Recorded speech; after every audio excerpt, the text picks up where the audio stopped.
নমস্কার ভিউয়ার্স, আজকের এই ভিডিওতে আমি আলোচনা করব মাধ্যমিক ইতিহাসের চতুর্থ অধ্যায় তথা সংঘবদ্ধতার গোড়া অধ্যায়। এই অধ্যায়টির থেকে আসা বিভিন্ন শর্ট কোশ্চেনকে নিয়ে। আমি এর আগের ভিডিওগুলিতে পার্ট 1, পার্ট 2, পার্ট 3 তে শর্ট কোশ্চেনগুলো আলোচনা করেছি। তারপরে শর্ট কোশ্চেনগুলো এই পার্টে আমি আলোচনা করব। ঠিক আছে? একে একে দেখে নাও কি কি শর্ট কোশ্চেন পরের থেকে আসতে পারে এই চ্যাপ্টারে। এবং আগের শর্ট কোশ্চেনগুলো দেখতে চাইলে তোমরা আগের ভিডিওগুলো দেখে নিবে। আগের টোটাল পার্ট 3টা পার্টে আমি মানে কি শর্ট কোশ্চেন আলোচনা করেছি। এটা তার পার্ট 4 ভিডিও। দেখে নাও এখন। মানে এখানে যেগুলো শর্ট কোশ্চেন রয়েছে সেগুলো 1 নম্বরের এসিকিউ, এমসিকিউ এর জন্য উভয়ের ক্ষেত্রে উপযোগী। যদি শূন্যস্থান আসে তাও এখান থেকেই হয়ে যাবে। প্রথম শর্ট কোশ্চেনটি কি দেখে নাও। প্রথম শর্ট কোশ্চেন কি, বঙ্গভাষা প্রকাশিকা সভার প্রথম সম্পাদক কে ছিলেন? বঙ্গভাষা প্রকাশিকা সভার প্রথম সম্পাদক কে ছিলেন? গৌরীশঙ্কর তর্কবাগীশ। দ্বিতীয় কোশ্চেন কি, কবে ইন্ডিয়ান লীগ প্রতিষ্ঠিত হয়? তাহলে কি ইন্ডিয়ান লীগ কবে প্রতিষ্ঠিত হয়? 1875 সালে। এবং এর সাথে আমি এক্সট্রা ফ্যাক্ট উল্লেখ করে দিয়েছি কি, এই ইন্ডিয়ান লীগটা কারা প্রতিষ্ঠা করেছিল? ইন্ডিয়ান লীগ প্রতিষ্ঠা করেছিল কারা? শিশির কুমার ঘোষ ও হেমন্ত কুমার ঘোষ। তৃতীয় শর্ট কোশ্চেন হলো, ভারত সভার প্রথম অধিবেশন কোথায় হয়েছিল? কি হবে? ভারত সভার প্রথম অধিবেশন হয়েছিল 1876 সালে 26শে জুলাই। কোথায় হয়েছিল? কলকাতায় অ্যালবার্ট হলে। মেন অ্যান্সার কলকাতা অ্যালবার্ট হলে। এবং হয়েছিল হবে 1876 সালে 26শে জুলাই। চতুর্থ শর্ট কোশ্চেন কি, সুরেন্দ্রনাথের তথা সুরেন্দ্রনাথ বন্দ্যোপাধ্যায়ের প্রচারের ফলে কোন কোন অঞ্চলে ভারত সভার শাখা স্থাপিত? মানে সুরেন্দ্রনাথ বন্দ্যোপাধ্যায় যখন প্রচার করে তার ফলে ভারত সভার শাখা কোন কোন অঞ্চলে স্থাপিত হয়েছিল ভারতের? দেখে নাও। কোথায় কোথায় হবে? লখনৌ, মিরাট, লাহোর ও সিন্ধু অঞ্চলে ভারত সভা শাখা স্থাপিত হয়েছিল। লখনৌ, মিরাট ও লাহোর ও সিন্ধু অঞ্চলে। পঞ্চম শর্ট কোশ্চেন কি, ইলবার্ট বিল কে রচনা করেছে? একদম সহজ স্যার, ইলবার্ট বিল রচনা করেছেন লর্ড রিপনের আইন সচিব ইলবার্ট। পরীক্ষায় হবে শর্ট কোশ্চেন, লর্ড রিপনের আইন সচিবের নাম কি হবে? Lord Ilbert. ষষ্ঠ শর্ট কোশ্চেন কি, কে সর্বভারতীয় জাতীয় সম্মেলনকে জাতীয় কংগ্রেসের মহড়া বলে অভিহিত করেছেন?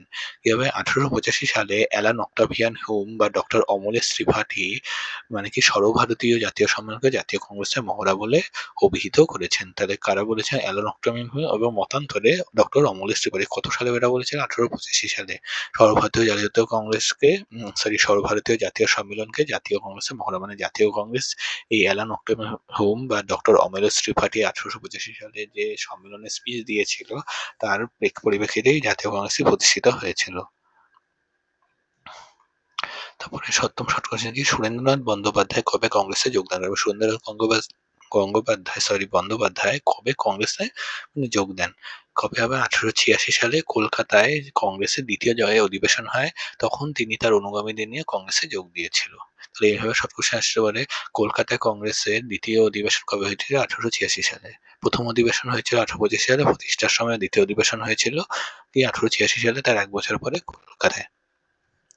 অষ্টম শর্ট কোশ্চেন কি, অমৃতবাজার পত্রিকার সম্পাদক কে ছিলেন? অমৃতবাজার পত্রিকার সম্পাদক কে ছিলেন? শিশির কুমার ঘোষ আর হেমন্ত কুমার ঘোষ উভয়ই।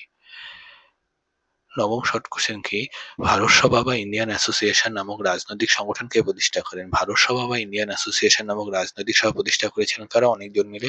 সুরেন্দ্রনাথ বন্দ্যোপাধ্যায়, আনন্দমোহন বসু, শিবনাথ শাস্ত্রী ও দ্বারকানাথ গাঙ্গুলি প্রমুখ। মানে এদের সাথে আরো অনেকে যুক্ত করেছে, এতগুলো তো লেখা সম্ভব নয়, তাই এই করে দিলেই যথেষ্ট। ভারত সভা বা ইন্ডিয়ান অ্যাসোসিয়েশন প্রতিষ্ঠা করা করেন সুরেন্দ্রনাথ বন্দ্যোপাধ্যায়, আনন্দমোহন বসু, শিবনাথ শাস্ত্রী ও দ্বারকানাথ গাঙ্গুলি।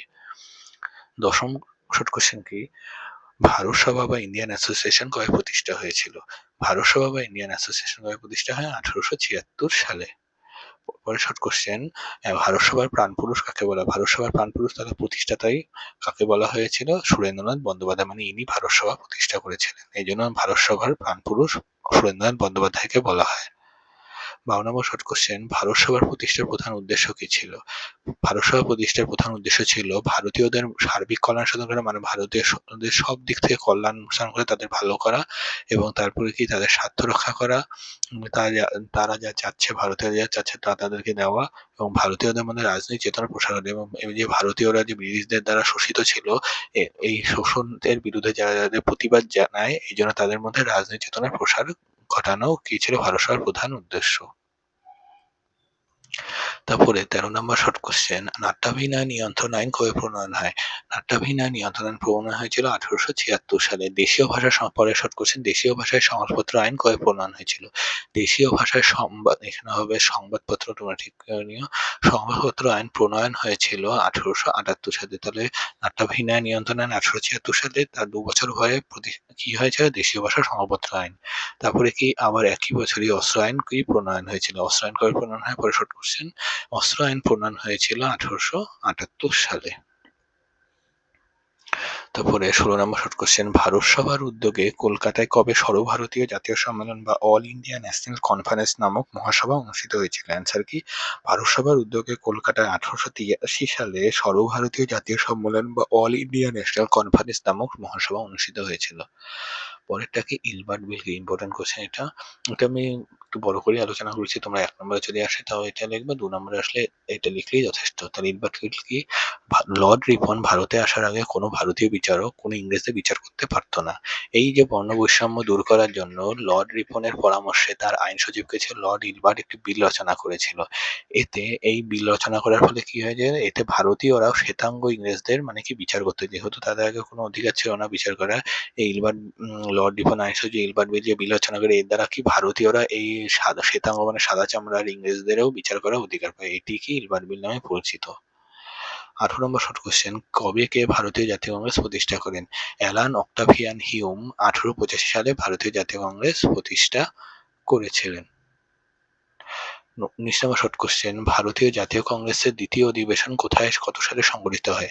ভারতীয় জাতীয় কংগ্রেস দ্বিতীয় অধিবেশন কবে হয়েছিল? 1886 সালে। এখানে মানে কি প্রিন্ট হয়নি, এটা আমি মুখে বলেছি, দেখে নিয়ে। ভারতীয় জাতীয় কংগ্রেসের দ্বিতীয় অধিবেশন কোথায় হয়েছিল? কলকাতায় হয়েছিল 1886 সালে। যদিও এটি একটু আলোচনা করে দিয়েছি, তাও তোমরা এখানে একবার মেনশন করে নিও। 1886 সালে কলকাতায় ভারতীয় জাতীয় কংগ্রেসের দ্বিতীয় অধিবেশন হয়েছিল। 20 নম্বর শর্ট কোশ্চেন, স্বদেশী দ্রব্যের ব্যবহার জনপ্রিয় করার উদ্দেশ্যে কোন সংগঠন ভারত জাতীয় ভান্ডার প্রতিষ্ঠা করেছিল? এই স্বদেশী দ্রব্য মানে কি? আমাদের দেশে তৈরি জিনিস এর ব্যবহার জনপ্রিয় করার জন্য ভারত সভা কি জাতীয় ভান্ডার প্রতিষ্ঠা করেছিল। তবে 21 নম্বর শর্ট, ইলবার্ট বিল কে রচনা করেছে? একটু আগে বলছি, ইলবার্ট বিল রচনা করেন লর্ড রিপনের আইন সচিব লর্ড ইলবার্ট। 22 নম্বর শর্ট কোশ্চেন, কে কত সালে সর্বভারতীয় জাতীয় সম্মেলনকে জাতীয় কংগ্রেসের মহড়া বলে অভিহিত করেছে? সর্বভারতীয় জাতীয় সম্মেলনকে জাতীয় কংগ্রেসের মহড়া বলে অভিহিত করেছেন কে? অ্যালান অক্টাভিয়ান হিউম 1885 সালে। 23 নম্বর শর্ট কোশ্চেন, সুরেন্দ্রনাথ বন্দ্যোপাধ্যায় কবে কংগ্রেসে যোগ দিয়েছিলেন? অ্যান্সার কি হবে? সুরেন্দ্রনাথ গঙ্গোপাধ্যায় জাতীয় কংগ্রেস নেতার অনুগামীদের নিয়ে যোগ দিয়েছিলেন 1886 সালে। কলকাতায় জাতীয় কংগ্রেসের দ্বিতীয় অধিবেশন ছিল। মানে কি? সুরেন্দ্রনাথ বন্দ্যোপাধ্যায় তার অনুগামীদের নিয়ে কি এই জাতীয় কংগ্রেসে যোগ দিয়েছিল 1886 সালে, এবং এই 1886 সালটা কি ছিল? কলকাতায় কংগ্রেসের একটা দ্বিতীয় অধিবেশন ছিল। 24 নম্বর শর্ট কোশ্চেন, হিন্দু মেলার প্রথম সহ সম্পাদক কে ছিলেন? কি হবে? নবগোপাল ঘোষ হিন্দু মেলার প্রথম সহ সম্পাদক ছিলেন। কোন সংগঠন ইলবার্ট বিলকে সমর্থন করেছিল? ভারত সভা ইলবার্ট বিলকে সমর্থন করেছিল। 26 নম্বর শর্ট কোশ্চেন, হিন্দু মেলা কবে প্রতিষ্ঠিত হয়েছিল? হিন্দু মেলা প্রতিষ্ঠা হয়েছিল কবে? 1867 সালে, 1867। তারপরে 27 নম্বর শর্ট কোশ্চেন, কে সিভিল সার্ভিস পরীক্ষায় বসার বয়স, এখানে বসার হবে ঠিক করে নিও, বসার বয়স বাড়িয়ে 25 বছর করার দাবিতে আন্দোলন করেছিল? সুরেন্দ্রনাথ বন্দ্যোপাধ্যায় সিভিল সার্ভিস পরীক্ষার বয়স বাড়িয়ে 25 বছর করার দাবিতে আন্দোলন করেছিলেন। 28 নম্বর শর্ট কোশ্চেন, কে 1875 সালে হিন্দু মেলার বার্ষিক সভায় সভাপতিত্ব করেছিল? 1875 সালে যে হিন্দু মেলার বার্ষিক সভা হয়েছে সেখানে সভাপতি কে ছিলেন? রাজনারায়ণ বসু। 29 নম্বর শর্ট কোশ্চেন, রাজনারায়ণ বসু কোন সংগঠনের সাথে যুক্ত ছিল? রাজনারায়ণ বসু কি ভারত সভার সাথে যুক্ত ছিলেন। কোন যদি মানে সংগঠন বলে তাহলে কি হবে? ভারত সভা। ঠিক আছে। তারপরে 30 নম্বর শর্ট কোশ্চেন, সুরেন্দ্রনাথ বন্দ্যোপাধ্যায় কোন সংগঠন প্রতিষ্ঠায় গুরুত্বপূর্ণ ভূমিকা পালন করেছিল? একদম সোজা অ্যান্সার কি হবে? হিন্দু মেলা। আরেকটাও কি হবে? একটু মাঝে অ্যান্সার লিখতে যাও, আরেকটাও হবে কি? ভারত সভা। 31 নম্বর শর্ট কোশ্চেন, সর্বপ্রথম কোন সংগঠন ভারতের রাজনৈতিক কর্মকাণ্ডে গতি এনেছিল? কি ভারতের রাজনৈতিক কর্মকাণ্ডে গতি এনেছিল কে? ভারত সভা। 32 নম্বর শর্ট কোশ্চেন, ব্রিটিশ আমলে সর্বপ্রথম কোথায় রাজনৈতিক সংগঠনগুলো প্রতিষ্ঠা হয়? মানে ব্রিটিশ আমলে প্রথম রাজনৈতিক সংগঠনগুলো ভারতের কোন এরিয়াতে প্রতিষ্ঠা শুরু করে? কি হবে? বাংলাতে, তথা বর্তমান আমাদের পশ্চিমবঙ্গ আর এই যে বর্তমান যে বাংলাদেশ আছে, এই দুটাকে আগে একসাথে কি হলো? বাংলা। এই বাংলাতে সর্বপ্রথম রাজনৈতিক সংগঠনগুলো প্রতিষ্ঠা শুরু হয়েছে, যার কেন্দ্র কি ছিল? কলকাতা। 33 নম্বর শর্ট কোশ্চেন, ভারতের প্রথম রাজনৈতিক প্রতিষ্ঠান কোনটি? ভারতের প্রথম রাজনৈতিক প্রতিষ্ঠান হলো ল্যান্ড হোল্ডার সোসাইটি। এটা আসতে পারে কিন্তু। ভারতের প্রথম রাজনৈতিক প্রতিষ্ঠান কি? Land holder society. 34 নম্বর শর্ট কোশ্চেন, বাংলায় চিরস্থায়ী জমিদারি ব্যবস্থা প্রবর্তনের ফলে এক নতুন ধরনের ভূস্বামী সম্প্রদায় জন্ম হয়েছিল। কত সালে? মানে 1793 সালে বাংলায় যে চিরস্থায়ী জমিদারি ব্যবস্থা প্রবর্তন হয়, এর ফলে এক নতুন ভূস্বামী সম্প্রদায় জন্ম হয়েছিল। 35 নম্বর শর্ট কোশ্চেন, জমিদার সভা সভাপতি কে ছিলেন? কি হবে? রাধাকান্ত দেব। জমিদার সভা সভাপতি কে ছিলেন? রাধাকান্ত দেব। হিন্দু মেলার প্রথম উদ্যোক্তা কে ছিলেন? মানে কি বা প্রধান উদ্যোক্তা কে ছিলেন? কি হবে? নবগোপাল মিত্র। তারপরে 37 নম্বর শর্ট কোশ্চেন, হিন্দু মেলার উপহার কবিতাটি কে রচনা করেন? এটা ইম্পর্টেন্ট কোশ্চেন। হিন্দু মেলার উপহার কবিতাটি রচনা করেছিলেন কে? রবীন্দ্রনাথ ঠাকুর। 38 নম্বর শর্ট কোশ্চেন, মলিন মুখচন্দ্র মা ভারত তোমারি গানটি কে রচনা করেছিলেন? মলিন মুখচন্দ্র মা ভারত তোমারি গানটি রচনা করেছিলেন কে? দ্বিজেন্দ্রলাল ঠাকুর। তারপরে 29 নম্বর শর্ট কোশ্চেন, 39 নম্বর শর্ট কোশ্চেন, হিন্দু মেলার পক্ষ থেকে প্রকাশিত পত্রিকার নাম কি ছিল? হিন্দু মেলার পক্ষ থেকে প্রকাশিত পত্রিকার নাম কি ছিল? National paper. 40 নম্বর শর্ট কোশ্চেন, ভারত সভার সম্পাদক কে ছিলেন? ভারত সভার সম্পাদক কে ছিলেন? সুরেন্দ্রনাথ ব্যানার্জি।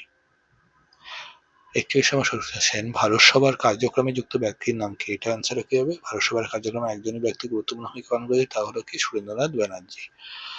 42 নম্বর শর্ট কোশ্চেন, ভারত সভার মুখপাত্র কে কি ছিল? মুখপাত্র মানে ভারত সভা কোন পত্রিকার মাধ্যমে তার প্রচার করতো? কি হবে? The Bengali.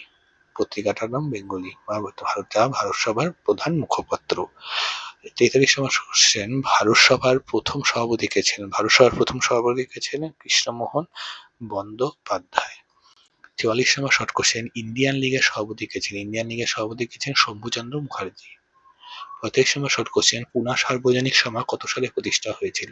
পুনা সার্বজনিক সভা প্রতিষ্ঠা হয়েছিল কবে? 1870 সালে বা খ্রিস্টাব্দে।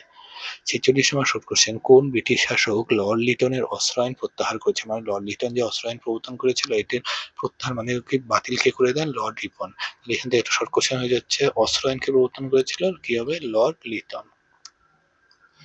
48 নম্বর শর্ট কোশ্চেন, ভারত সভার সম্পাদক কে ছিলেন? এটা অ্যান্সার কি হবে? ভারত সভার সম্পাদক ছিলেন সুরেন্দ্রনাথ ব্যানার্জি।